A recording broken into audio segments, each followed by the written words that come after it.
I would like to say that on the website of Vashisht Vidyalay, all the study material which has been sent till now is all available at one place, along with all the videos as well as the assignments and test material. Also on the Google Classroom also you can find all those things. Now let us begin with our today's topic. Now you all are already aware that we have already completed the life processes chapter. So this is just a revision video of it. So let's get started. So students, first of all, we need to know in life processes, that is life, whether an organism is living or not. So what is the criteria to decide whether something is living? So most important criteria to decide whether something is alive is the movement. All living things move without the help of any external help. Some movements are easily visible, like the movements of body parts. Some movements are not easily visible, like molecular movements. The molecular movements in cells and tissues is necessary for all life processes. Then there comes the life processes. So life processes are the basic processes in living organisms which are necessary for maintaining their life. The basic life processes are nutrition, respiration, transportation, and excretion. So first, that is nutrition. It is the process of taking food by an organism and its utilization by the body for life processes. Respiration is the process by which food is burned in the cells of the body with the help of oxygen to release energy. Transportation is a process by which food, oxygen, water, waste products are carried from one part of the body to the other. Excretion is the process by which waste products are removed from the body. So let us discuss all of it in detail. So first, nutrition. Now the modes of nutrition, there are two modes of nutrition which you are already aware of: autotrophic mode of nutrition and heterotrophic mode of nutrition. Now the types of heterotrophic nutrition are saprophytic, parasitic, holozoic nutrition. In saprophytic, the organisms they feed and they grow on the dead and decaying organisms. In parasitic nutrition, in which the organisms get their food from living organisms without killing them. And in holozoic nutrition, which the organism take food directly and then digest and absorbs. Then there is nutrition in plants. So first is the process of photosynthesis. It is the process that you all are very much well aware of, so I'm not going to repeat it again. And then there is the equation of photosynthesis and the process of photosynthesis. So this is how the photosynthesis occurs. Okay, the leaves, they have chlorophyll pigment, which is like a detector for all the sunlight which is released from sun, and the inorganic molecules are then converted into the organic molecules like glucose. So that is done by chlorophyll, which is the green pigment which is actually present in the chloroplast. You can see this is the section of leaf. Okay, there is the upper epidermis, mesophyll, lower epidermis. Okay, inside the mesophyll there are two types of cells are there, that is palisade mesophyll and spongy mesophyll.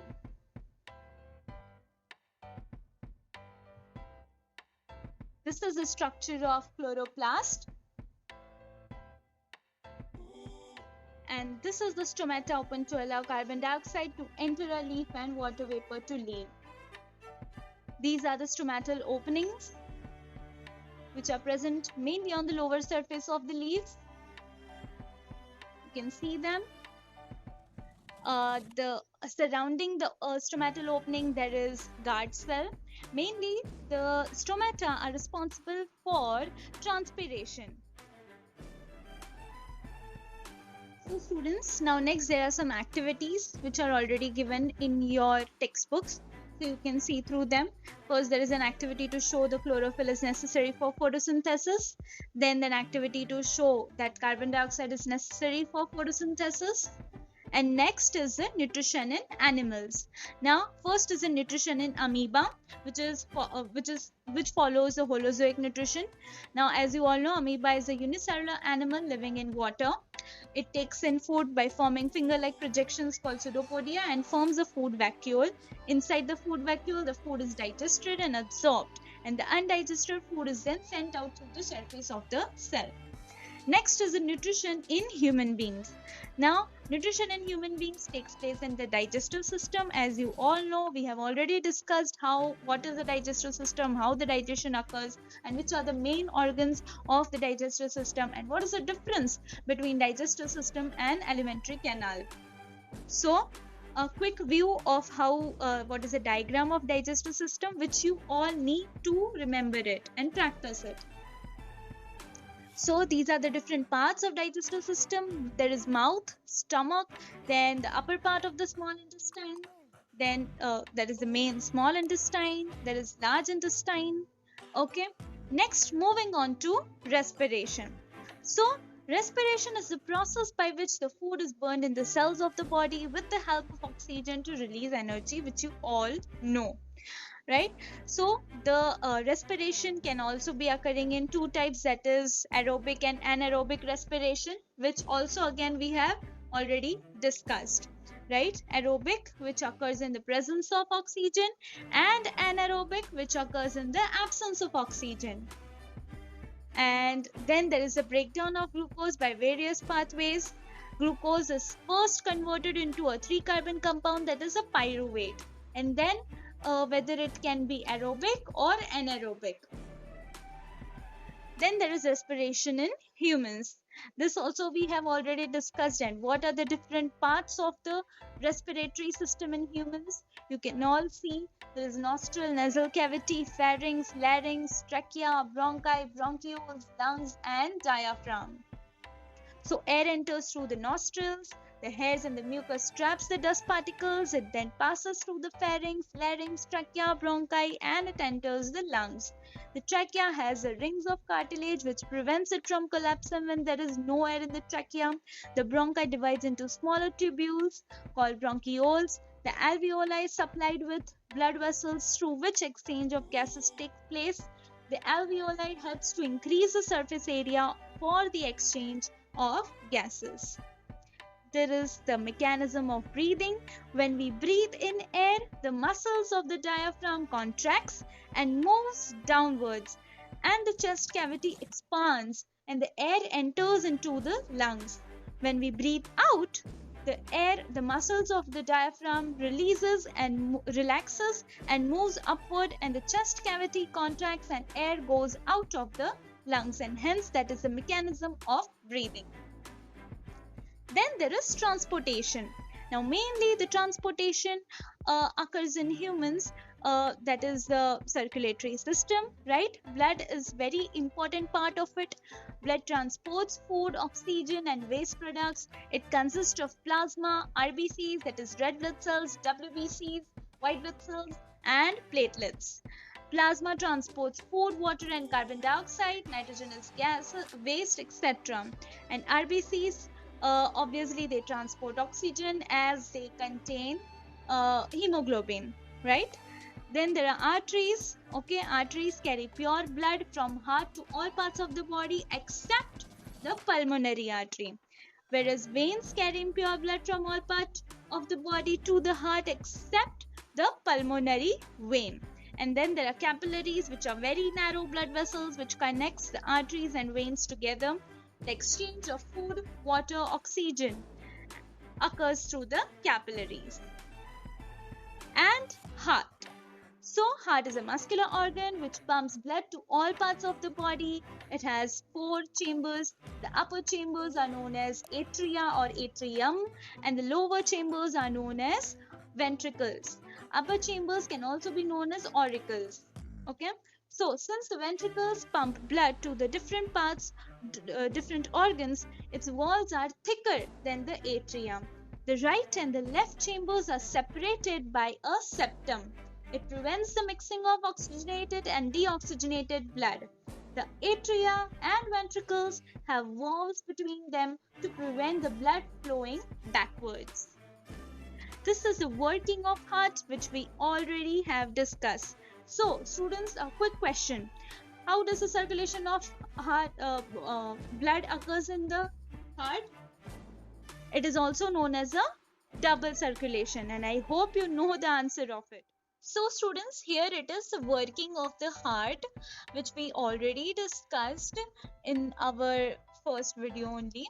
So now the one peculiar thing that you can see is lymph.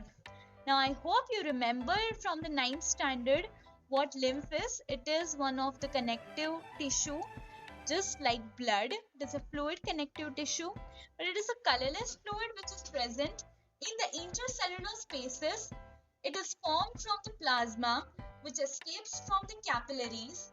Lymph drains into lymphatic capillaries which forms lymph vessels and joins into large veins. Lymph transports digested fats and drains excess fluid from intercellular spaces back into the blood. It contains lymphocytes which kills germs and protects the body. Next is the hearts of mammals, birds, amphibians, reptiles and fishes, which we don't need to study right now, so we will skip this. So finally we come to transportation in plants, which occurs through two tissues which you are very well aware of. One is xylem and the other is phloem. So you already know xylem is responsible for transportation of water and minerals from the roots to all parts of the plant. And here comes phloem, which is responsible for the translocation of food from leaves to different parts of the plant. So finally, we come to the last process, that is the excretion. Excretion is the process by which the waste products produced during metabolic activities are removed from the body, which is very important in unicellular organisms, just like amoeba as we saw. Okay, the waste products are removed from the cells into the surroundings by diffusion. In multicellular organisms, the waste products are removed through specialized organs, which we are going to see right now. The excretion in human beings, which consists of the whole excretory system. It consists of a pair of kidneys, pair of ureters, urinary bladder and urethra. We also studied the detailed structure of kidney, where exactly the filtration occurs, that is in the nephron. Here you can see the whole detailed diagram of nephron, right? So now nephron, each nephron has a cup-like structure called Bowman's capsule containing a bundle of capillaries called glomerulus. The Bowman's capsule leads into a tubular structure which joins into a collecting duct. The renal artery brings the nitrogenous waste like ammonia, urea, uric acid, that is urine, along with excessive water, salts, etc. into the nephron. It filters the nitrogenous waste, water and salts, which passes through the tubular structure into the collecting duct. The waste then passes through the ureters into the urinary bladder and is then sent out through the urethra as urine. Now excretion also takes place in plants, and in plants the gaseous waste products produced during respiration is carbon dioxide, and during photosynthesis is oxygen. They are removed through the stomata, and excessive water is also removed through the stomata, and this process is known as transpiration, as discussed before. So students, I hope you understood this whole PPT, and I hope that we have already revised this whole chapter. So fine, thank you for watching the video.